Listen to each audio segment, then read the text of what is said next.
In this exercise video, we're going to talk through how to do a front plank in a full plank position. So we have other videos talking about knee plank, and usually that's where people will start, is starting with being on their knees in that front plank position. But now we're going to get off of our knees and all the way onto our feet to do a full front plank. This is definitely a full body, full core exercise and can be very challenging. So you want to make sure that you've mastered the knee plank before we go into the full plank. There's a couple different variations we'll talk through here, but let's go ahead and get on your stomachs so we can go through this together. So get yourself on your belly, and we're going to be on our forearms for the first variation. This is the most standard full plank position, is to be on your forearms. You can either have your hands apart or hands together. That doesn't make too much difference, so you'll follow the guidance from your physical therapist if they have specific instructions on hand placement. Now you want to get yourself up onto your toes here, so we have a good grip with our toes. Now, before we go and lift ourselves up off of the ground into the plank position, we want to first just take a moment and make sure that our back is nice and loose, and we try to engage our core before we lift off. So I want you to take that big inhale through your nose, exhale and engage your abdominals, your lower abdominals.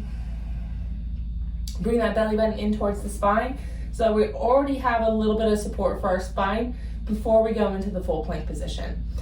So we're gonna inhale again, everything relaxes, exhale, engage our core, keep that core engaged, and now we're going to prop ourselves up into the full plank position. Now you want to try to get your back as flat as possible in this plank, so that way when you're in the top position, you're seeing a straight line from the top of my head, through my shoulders, all the way through my spine and hips, down through my heels. What we don't want to see is getting up here and having your hips really high, or having your belly sagging down, or your lower back arching. So if you need to, have a mirror next to you to watch your setup to make sure it is appropriate, because otherwise this may be too challenging of an exercise. Now the other thing we want to be mindful of when we're in that top position of the hold is what our abdomen is doing. So especially for our postpartum moms or anybody who has some abdominal issues, we want to make sure when you're in the top of the position that you're not getting any doming or coning through the center. And what that will look like is a mound of muscles, or not muscles, a mound of tissues kind of protruding out and looking like a mountain ridge from the base of your sternum down to your pubic bone. Some people will just be one section, some people will be the whole entire length, but any of that is not ideal. So we want to make sure that when you get yourself up into that position, take a quick moment to check in with your abdomen, or have a mirror or somebody videotaping you or a partner to check in and see if that's happening, because it should be relatively flat through there, at least through the musculature. If there's a little bit of skin hanging loose, that's okay, because that's not muscle.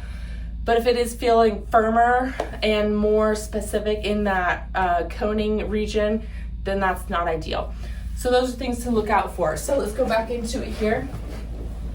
And I forgot to mention earlier that you want to make sure your elbows are placed directly underneath your shoulders, and they should be shoulder width apart.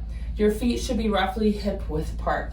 So make sure you got that first set up and everything is set up there. So again, inhale and relax the abdomen. Exhale and contract the core. Keep that core on.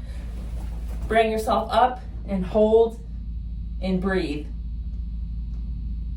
As you're holding, if you feel any pressure down in the pelvic floor, any leaking during this exercise, or any of that coning through the abdomen, and obviously any pain in the back, hips, pelvis, or anywhere, is not ideal. So if any of those things are happening, you want to stop this exercise and speak with your physical therapist, and it might be that you need to go back to doing the knee planks before we come back to the full planks.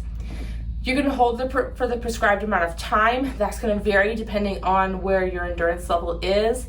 And we want to think about quality over quantity with these. So that way we're really making sure that we're strengthening the right areas and not putting ourselves at risk.